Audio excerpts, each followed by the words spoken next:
आज मेरी बेटी हमसे कह रही थी कि वो नेशनल खेलती है कि जब हम लोकल ट्रेन से पापा टीम के साथ जाते हैं तो सबसे ज़्यादा बच्चियों की सुरक्षा और बाथरूम और हाइजीन किचन की आवश्यकता होती है। महिलाओं के लिए अलग बाथरूम की आवश्यकता है, जेंट्स का अलग हो। हमारे यहाँ से 2.25 करोड़ मजदूर बाहर जाते हैं, 2.25 करोड़, और उनके लिए कोई सुविधा नहीं है। वो बाथरूम में नीचे कोसी सीमांचल मिथिलांचल का सबसे ज्यादा मजदूर आता है, ना तो उनको सुविधा है, ना जनरल डब्बा है, ना उसको टिकट भाड़ा में किराया सही ढंग से वो कर पाता है।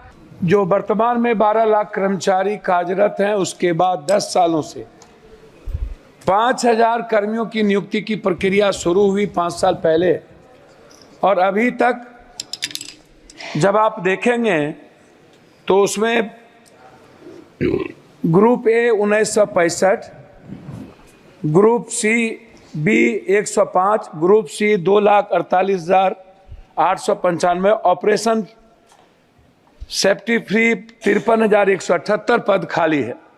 ये आपके जवाब हैं। मेरा आग्रह है कि जो ग्रुप सी या बी जो लोग हैं, ये समाज के बहुत अंतिम व्यक्ति जो अपने लाइफ के लिए एग्जिस्ट करता है, वह उनकी जीवन की सबसे आवश्यकता है। तो मैं सबसे पहले नियुक्ति पर आपका ध्यान आकृष्ट करूंगा। रेल की सेफ्टी हो या किसी भी चीज़ों की व्यवस्था, उसमें नियुक्ति सबसे इम्पोर्टेंट है। दूसरा, कोरोना के समय जो भी ट्रेन बंद हुई थी, रेलवे मंत्री महोदय, मेरा आग्रह है, चाहे जो भी हम सफ़र हो हमारे इलाके का, जो कटिहार से चल के पूर्णिया सहरसा होते हुए अलीगढ़ जैसा इम्पोर्टेंट जगह, सहरसा कोसी सीमांचल के बच्चे अलीगढ़ सबसे ज़्यादा पढ़ने जाते हैं, वह ट्रेन बंद हो गई। मैं कोरोना के पहले 2 बात और कहना चाहूँगा कि आपने 50% हमारे जो ओल्ड बुजुर्ग थे जिनका आपने रेलवे भाड़ा बंद कर दी, साथ साथ हमारे जो पत्रकार हैं जो गाइडलाइन के तहत आते थे, जिनका 50% रियायत पर मिलता था, पत्रकारों को भी बंद कर दिया गया और ओल्ड बुजुर्गों को भी। मेरा आग्रह होगा कि आपसे बार बार सभी लोग मिले हैं और आप चाहते भी हैं, 4 साल पहले से लेके अभी तक उसका शुरुआत रियायत जो थी ओल्ड नहीं हो पाया है। मेरा वो दूसरा है। तीसरा है, आज मेरी बेटी हमसे कह रही थी कि वो नेशनल खेलती है कि जब हम लोकल ट्रेन से पापा टीम के साथ जाते हैं तो सबसे ज़्यादा बच्चियों की सुरक्षा और बाथरूम और हाइजीन किचन की आवश्यकता होती है। उन्होंने मुझसे कहा कि पापा सबसे पहले यदि ट्रेन में कोई व्यवस्था करिए तो आप आग्रह करिए मंत्री जी से कि जनरल जो डिब्बा होता है उसके खिड़की 25 होती है, खिड़की खुला रहता है, खिड़की के लोहा टूटे रहते हैं, स्थिति अच्छी नहीं होती है, वो सुरक्षा की दृष्टि से काफ़ी महत्वपूर्ण है। साथ नहीं, मैं वही जी मांगी रख रहे हैं। दूसरा चीज जो सफाई है, ये बहुत महत्वपूर्ण है।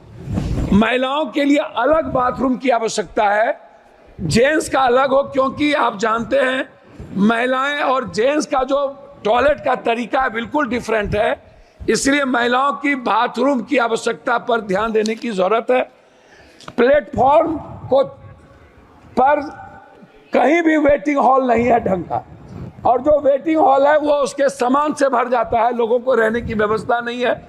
जैसे हमारे यहाँ पूर्णिया जंक्शन है, पूर्णिया कोर्ट है, बनमनकी है, मुरलीगंज है, मधेपुरा, आप इधर कस्बा है, जो जोगबनी से चलने वाली चीजें हैं, मैं उसकी बात बता रहा हूँ, तो वो सबसे ज्यादा महत्वपूर्ण है। दूसरा चीज, जनरल डिब्बा को बढ़ाने की जरूरत है। हमारे यहाँ से 2.25 करोड़ मजदूर बाहर जाते हैं, 2.25 करोड़, और उनके लिए कोई सुविधा नहीं है। वो बाथरूम में नीचे कोसी सीमांचल मिथिलांचल का सबसे ज्यादा मजदूर आता है, ना तो उनको सुविधा है, ना जनरल डब्बा है, ना उसको टिकट भाड़ा में किराया सही ढंग से वो कर पाता है। तो जनरल डिब्बा को बढ़ाने की एसी की जगह ज्यादा जरूरत है। मंत्री महोदय, मेरा सबसे महत्वपूर्ण जो सवाल है वो है एग्जामिनेशन देने जाने वाले बच्चों के बारे में। जो बच्चे किसी भी तरह का एग्जाम देने बाहर जाते हैं, अपने जिले से, अपने स्टेट से बाहर, खास तौर पर मेरा आग्रह है कि उस बच्चों को कम से कम 75% रियायत के दर पर टिकट मिले। पेंशनधारी जो है, जिसको आप 300 से 400 ज्यादा पेंशन आप ओल्ड को नहीं देते हैं, पेंशनधारी को रियायत पर टिकट मिले। साथ साथ जो थिएटर के हमारे सबसे बड़े कलाकार हैं, जो गरीब घर से और मिडिल क्लास के परिवार से आते हैं, थिएटर करने वाले जो बाहर जाते हैं, उनको रियायत पर